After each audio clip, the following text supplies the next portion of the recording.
সংযুক্ত আরব আমিরাতে প্রবাসীদের ভোটাধিকার নিশ্চিতে আয়োজন করা হচ্ছে মতবিনিময় সভার। জাতীয় নির্বাচন কমিশনের তত্ত্বাবধানে বিভিন্ন পরিকল্পনা ও কর্মসূচি বাস্তবায়ন এবং পোস্টাল ব্যালটের মাধ্যমে প্রবাসীদের ভোটাধিকার নিশ্চিত ছিল সভার আলোচ্য বিষয়।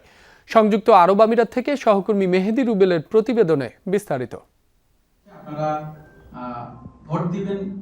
সংযুক্ত আরব আমিরাতের দুবাই কনসুলেট জেনারেলের কার্যালয়ে আয়োজিত হয় মত বিনিময় সভার, যাতে অংশ নেয় বহু প্রতিনিধি, সাংবাদিক, সাধারণ কর্মী এবং কনসুলেট কর্মকর্তারা।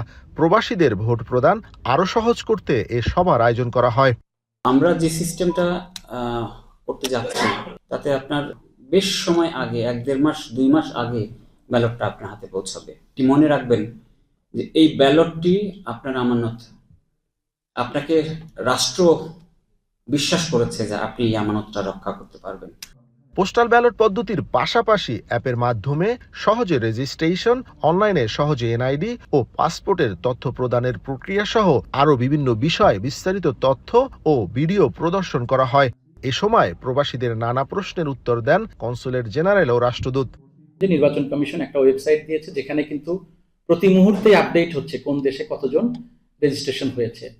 এবং আমরা যখন শুরু করি, আমি একটু লক্ষ্য করেছিলাম স্যার, আমরা যখন 30 তারিখে আমাদের পজিশন ছিল সম্ভবত 17 বা 20 নম্বরে। তো আজকে সংযুক্ত আরব আমিরাতের ইন টার্মস অফ রেজিস্ট্রেশন এটা হচ্ছে 4 নম্বরে আছে। এ সময় ভোট প্রক্রিয়ার নানা সুবিধা অসুবিধার কথাও তুলে ধরেন প্রবাসীরা, যা গুরুত্বের সাথে বিবেচনা করার আশ্বাস দেয় দূতাবাস কর্তৃপক্ষ।